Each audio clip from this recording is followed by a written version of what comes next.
Bali, ang ginawa ko po sir is yung pagkabit ko po dun sa relay, ayun, sinolda ko na po. Tapos may wire akong ginamit na black white and orange.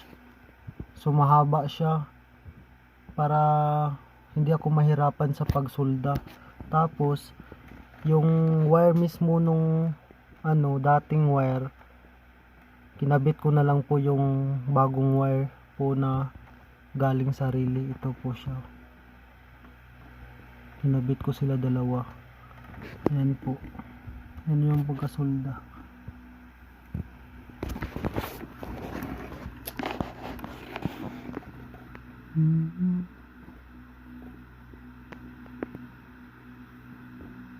Ayan po siya. Nakakabit naman po sila lahat dito.